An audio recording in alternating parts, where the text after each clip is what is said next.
Well,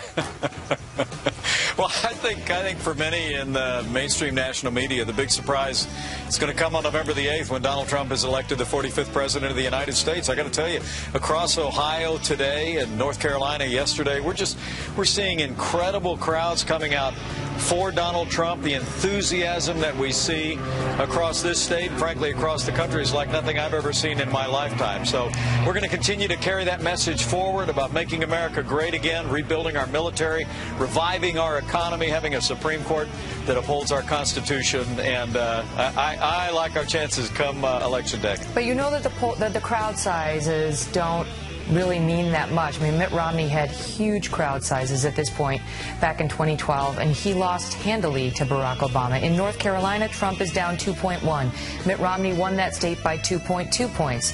Trump is down in Arizona, a reliably red state, by 1.3. Mitt Romney won that state by 10 points. Trump only leads Texas, Missouri, South Carolina, your home state of Indiana, by single digits. Mitt Romney won all of those states by 10 points or more. Isn't it true you are behind in the polls right now? Number one, Megyn, the only poll that counts is the one we're going to finish up come Election Day. But I got to tell you, I really do think that the pollsters and the pundits are missing something in this election. Right now, the political prognosticators are almost uniformly predicting that the GOP is going to lose the Senate. And if the GOP loses both the White House and the Senate, you and I both know that Hillary Clinton's going to be able to get all of her confirmations right through, including Supreme Court justices, and there'll be virtually no check on those. I mean, should you start changing the message a little to try to preserve at least the Senate at this point? Well, look, my message in North Carolina yesterday, Donald Trump's message in Naples on Sunday night, is that it's time for Republicans to come home. Just tonight, we learned that General Colin Powell, a Republican, lifelong Republican, is not coming home. Now, he says he's going to vote for Hillary Clinton, a woman of whom he was very critical in those emails that were leaked. He's not listening to you. First of all, your reaction to General Powell going Democrat in this election? It wouldn't be the first time I disagreed with General Powell. Look, I honor his service to the country in uniform. I honor his service as Secretary of State. But if memory serves, he supported Barack Obama 8 years ago. So I'm not really sure it's particularly newsworthy that he's supporting another Democrat for the White House, even after 8 years that's weakened America's place in the world, stifled America's economy. But he's entitled to his opinion. So other than telling them to come on board, what can he do? What can you do? Well, I think we can just talk about the issues. We can just talk about the platform. Look, there's no question that Republicans went through this. I mean, how many candidates were there in our primary? 100, 150 of them? That's how it felt. It was a rough and tumble primary, and so there's some of that left over. But look, the unifier in this election is that Republicans, many independents, and frankly many Democrats know that 7.5 years of Barack Obama and Hillary Clinton style leadership has weakened America's place in the world, resulted in cutbacks in our military, stifled our economy. Obamacare is literally disintegrating before our eyes. You even have Bill Clinton calling it the craziest thing in the world. Yep. But Hillary Clinton says today that Donald Trump's going to rip up Obamacare, and she's absolutely right. We're going to repeal Obamacare, lock, stock, and barrel. Why is Trump out there blaming a rigged media? And you've pointed to media bias, and it exists. There's no question it exists. The media doesn't want Trump Pence to be elected. That's very clear. But they didn't want George W. Bush to be elected, and they certainly didn't want him to be reelected, and he was. So what, I mean, why not take some responsibility? Why doesn't Trump look at himself and say, you know what, I was consolidating my base, but now it's down at 80, and Mitt Romney had 50% of independents, and I only have 43. Why, you know, as Britt Hume likes to say, winners take responsibility, losers blame others. To try to blame these numbers entirely on the media being rigged is not real, is it? Well, I think, you know, I hear that riff a little bit, that pointing out the overwhelming bias in the national media is somehow making an excuse. I think he's just making an observation. I mean, Media Research Center just came out with a study of media coverage. It showed that since the conventions, I think the number was that Donald Trump had gotten significantly more coverage, and more than 90% of it had been negative. I mean, well, that's I think because people a out tape there came know out that media, showing him saying he wants to grab women by the you-know-what. I mean, well, you know as well as I do he does very controversial Megyn, things. Long before that. But he does controversial things from the beginning, and in part there's been speculation about whether it's for attention, whether some of the things he says and does are to generate media attention, which you know as well as I do he loves. Megyn, I got to tell you, most of the people I'm out campaigning with know that it's been 2-on-1 from almost the beginning of this campaign, with the media doing half of Hillary Clinton's work for her. But the amazing thing is that we continue to see this movement growing because the American people are talking to each other about the real issues in this campaign, not what the media is chasing after any given day of the week. He's this talking campaign, about it. and we're going to fight all the way to the finish. Governor Pence, respectfully, and then I'll give you the floor. But Donald Trump went to Gettysburg this weekend to lay out this new agenda, this contract with America, and he started it by saying he's going to sue all of the women who are accusing him. And you know as well as I do that those lawsuits will go nowhere. And you're telling me if he's the sitting president of the United States, he's going to start suing individual female citizens who have made these accusations?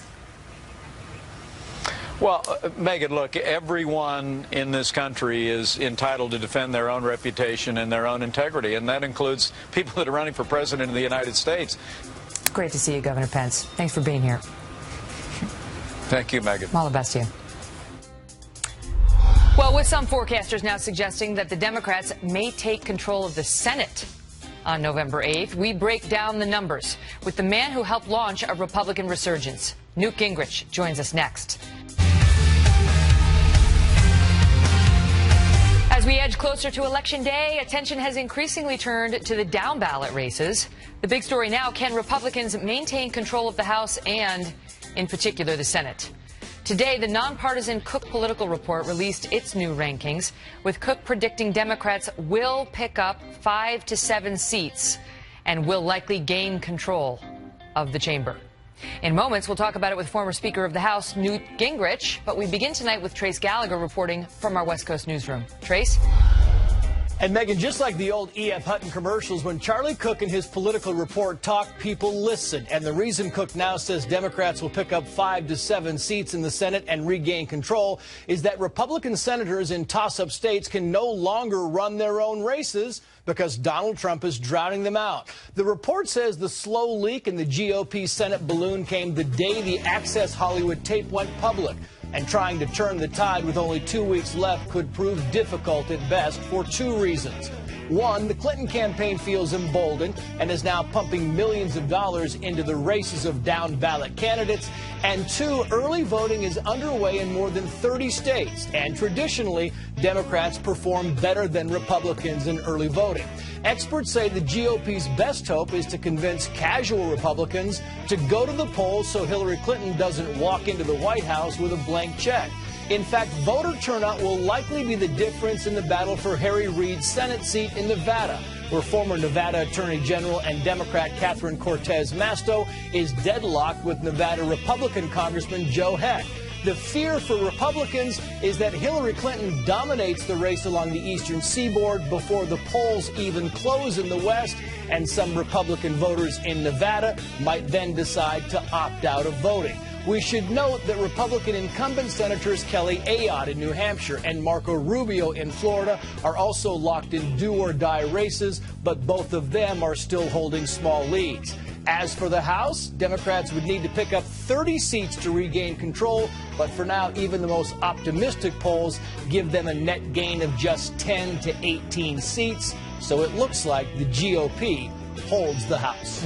Megyn. Trace, thank you. Joining us now with more, Newt Gingrich. He served as Speaker of the House. He's a Trump supporter and author of the book Treason. Great to see you, Mr. Speaker. Thanks for being here. So it's good to be back. I mean, with Cook and many other nonpartisan independent pollsters now saying that the Senate is likely lost to the Republicans, what does that say? I mean, if Donald Trump loses this White House race and the Republicans lose the Senate, does that suggest that the Republicans nominated the wrong candidate at the top of their ticket? The next 2 weeks are a contest of two parallel universes. I just listened to that report. First of all, I used to hang out with Charlie Cook when he would explain that Donald Trump was hopeless and would not get the nomination. I like Charlie. That doesn't mean he's infallible. But let's take the report we just got. Republicans are actually outvoting Democrats in Florida.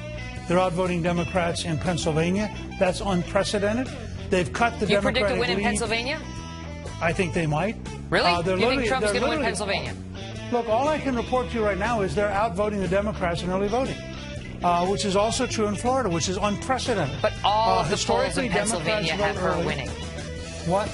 All of the polls in Pennsylvania have her ahead. I know. I just told you we have two alternative universes right now. In Iowa, for example, the Democrats are 50,000 votes behind where they were with Barack Obama in turnout. The governor is very confident we're going to carry Iowa, which Obama carried last time.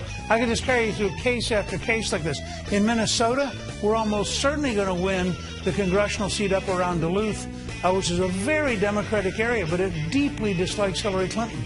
And represent now. But let me just ask you. Let me just ask you, because you say it's two alternate universes. I mean, these are sort of small examples of how he might be ahead in early voting and so on. But I'm telling you that the Fox News decision desk just moved Iowa, that you just mentioned, Indiana, 2nd Congressional.